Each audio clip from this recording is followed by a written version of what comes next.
Welcome, my name is Colleen Tauke and I'm the sewing specialist here at Fons & Porter.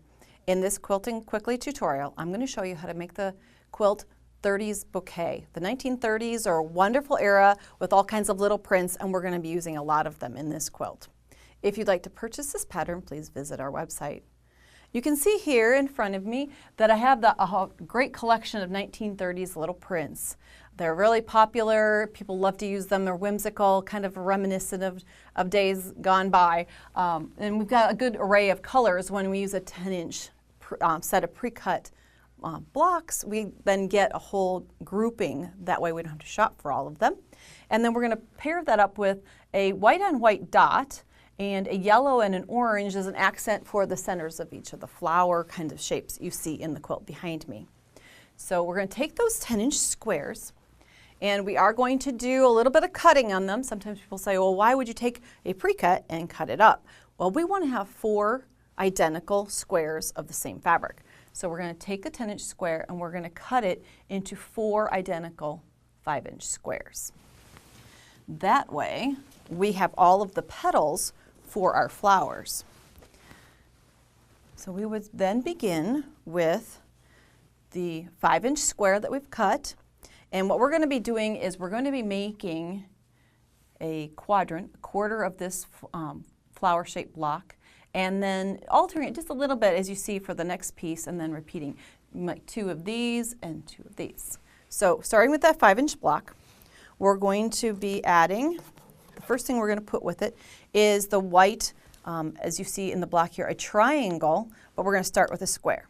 So what we're going to do is we're going to, on the back side of the fabric, we're going to take a ruler and a fabric marking pen, and we're going to draw a diagonal line across the block. Now I'm drawing heavier than you would, but so you can see, we're going corner to corner across the block. Then we're going to place it in the corner of our large 5-inch square, like this, and then we're going to stitch corner to corner. Make sure this placement is so that when we open it up, that we'll have a triangle of white remaining at the end.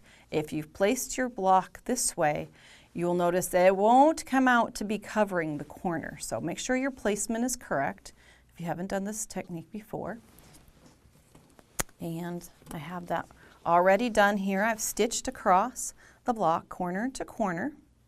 And I've used red thread. You're going to be using probably a neutral or a white.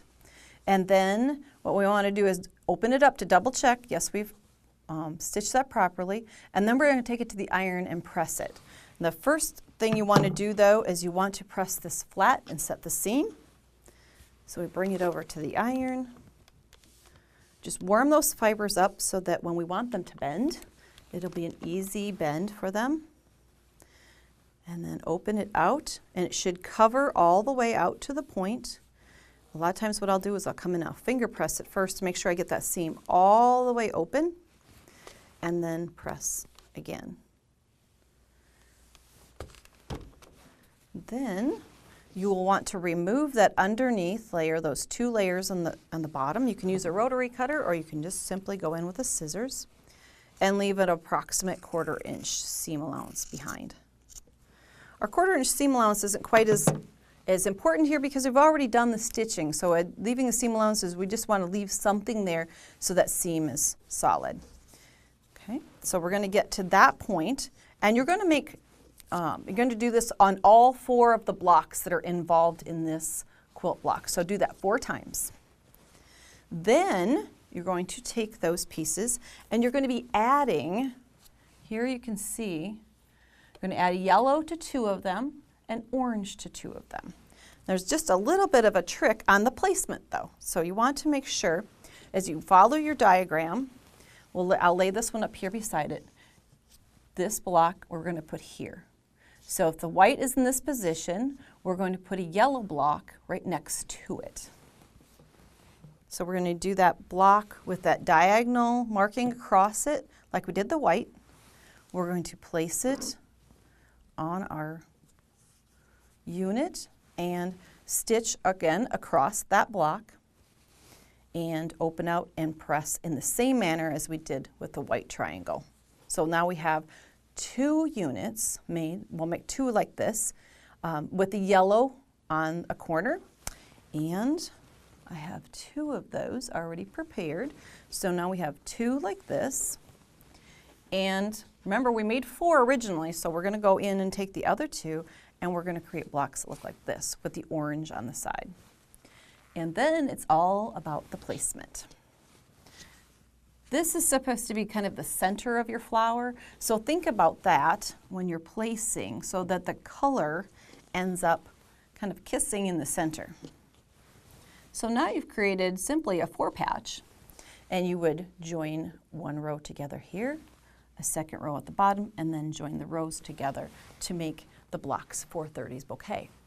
And as you can see in the quilt behind me, then you're adding a small white sashing between blocks and between rows, so that each of the flowers kind of floats on the quilt top. And then a white border, and you're finished with 1930s bouquet. If you'd like to see more of our Quilting Quickly videos, please visit our website. Thanks for joining me today.